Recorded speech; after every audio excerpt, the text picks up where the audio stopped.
يعقد في العاصمة أسمرة المنتدى الدولي للدراسات الإرثية في الفترة من 4 وحتى 6 يناير الجاري تحت شعار التعاون الدولي والإقليمي لتنمية مستدامة، بمشاركة واسعة من الخبراء والمحللين والمختصين الإرثيين والإقليميين والدوليين عبر تقديم 152 ورقة عمل حول مختلف المواضيع المحلية والإقليمية والدولية.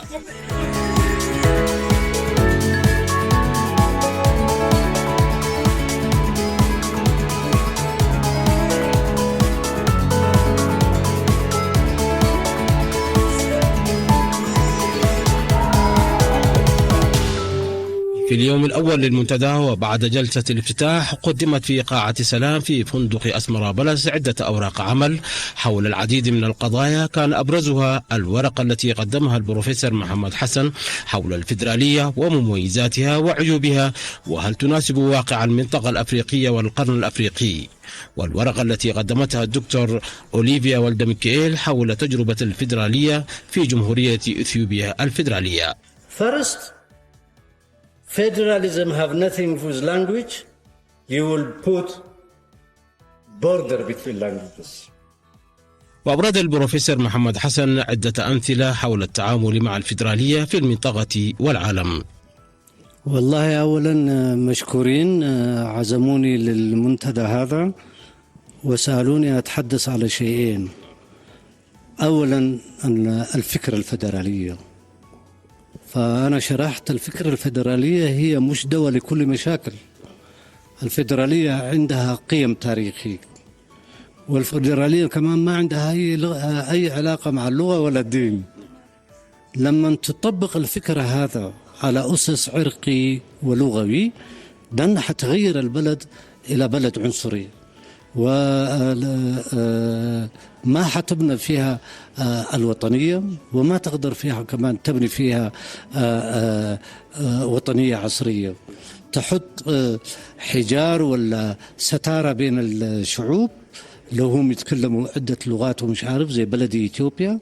وبطريقة هذا هم كمان ركزوها في القانون الإثيوبي وكتبوا فيها دستور وسموها دولة فيدرالية وكيت وكيت. واليوم إثيوبيا في آخر في النهار 70% من الشعب الإثيوبي شباب تربوا في هذا الأفكار، والبلد في آخر المطاف. فهذا أنا أحدث أخواني والإريتريين وأخواتي وأولادي إنه هذا الفكرة هي مش دواء زي الأسبرين أنت تعطيه لأي شخص هو عنده صداع. كل بلد عنده تاريخه، تجمعات، تركيباته، وهذا فلا بد يكون دراسة عميقة. هذا هو الذي أولا الذي عمل.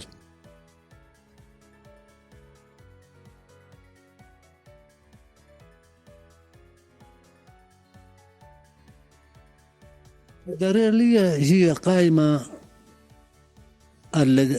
على أساس علمي.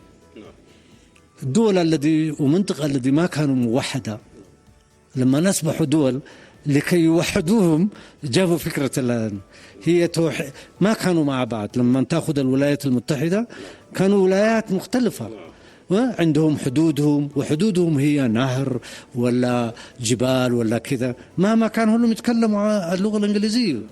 من لما قالوا فيدرالية توحيد، أولا توحد تجيب المختلفين مع بعض وتنسق الضرائب موحد.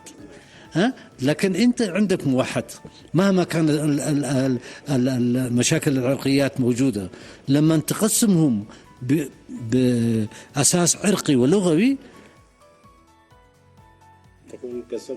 قسمتهم وكسرت البلد بأكملها. المقسم هذا وقسمت المقسم.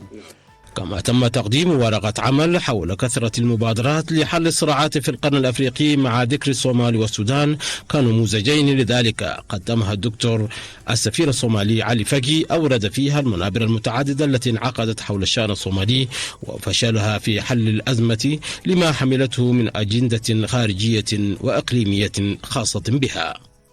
We have now a charter that clarifies how Somali federal system should be formed.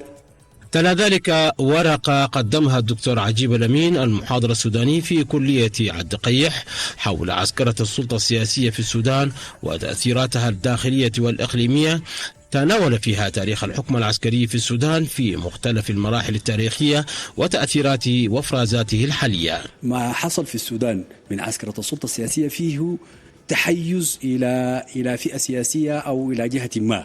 يعني كل الحكومات العسكرية اللي جاءت في السودان كان جاءت من قبل من وراء أحزاب. يعني مثلا قلنا انقلاب عبود كان من وراء حزب الأمة، وبالتالي كان يعني حزب الأمة استخدم المؤسسة العسكرية لتخديم أجندته. جيد هكذا، واستمر هذا العسل ما بين عبود وحزب الأمة لحد 1960 أو 61. جيد، فيبقى هنا المؤسسة العسكرية ما كانت مؤسسة عسكرية صرفة، وإنما كان مؤسسة يعني هنا.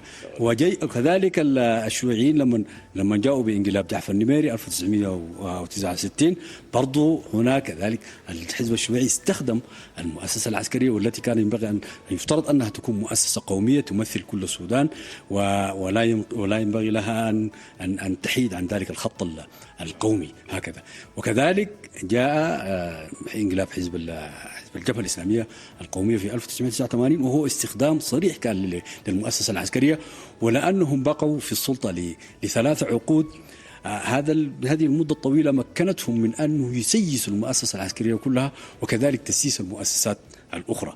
فيعني الفترة الأخيرة هذه كانت يعني وقعها كان يعني أشد على الممارسة السياسية في السودان من الحالات السابقة. يعني الحالات السابقة كان سرعان ما تتعافى المؤسسة العسكرية من السلطان الحزبي، سرعان ما تتعافى. جيد، عبود نفض يده من حزب الأمة في 1961 على 2 أو 3 سنوات. نميري نفض يده من الشيوعيين في خلال 1 ولا 2 فقط. لكن المؤسسة العسكرية لم تستطع أن تنفض يدها من حكم الجبهة الإسلامية أو من تغول الجبهة الإسلامية. يعني حتى الآن لأنه خلال 30 عام هذه تمكنوا من أنه يعني يبثوا عناصرهم في المؤسسة العسكرية، بل مش المؤسسة العسكرية فقط، وإنما سائر مؤسسات الدولة حصل لها. لذلك يعني نجد الفرق. مثلا لما حصلت انتفاضة أكتوبر، المؤسسة العسكرية استلمت السلطة لفترة انتقالية قصيرة، وسلمت السلطة للمدنيين. في انتفاضة أبريل استلم السلطة السياسية المشير عبد الرحمن محمد حسن ورداب رحمه الله، وفي خلال عام واحد فقط نظمت الانتخابات وسلم السلطة إلى المدنيين. جيد، يعني المؤسسة العسكرية استطاعت أن تتعافى من كل يعني براثن حزبية. لكن في هذه الفترة لم تستطع المؤسسة العسكرية من تنظيف نفسها من تأثير الحزبي يعني. ويأتي المنتدى الدولي للدراسات الإريترية من أجل خلق آلية للتعاون والشراكة من أجل التنمية المستدامة، وسيواصل أعماله حتى الاثنين 6 يناير الحالي. المؤامرات التي حصلت علينا وحصلت على إريتريا كان إبعاد إريتريا من المنطقة. هذا بصمود إريتريا وبذكاء القادات الإريترية كسر. وحوالي من 2018 إلى قريب كنا نحن في وقت العسل. هذا خلى المنطقة تكون موحدة، ناس بدأت تعرف، المعلومات بدأت توصل لكل مناطق ومش عارف. مهما كان أزمة قليلة هناك وهناك ممكن والصداع ممكن يحصل،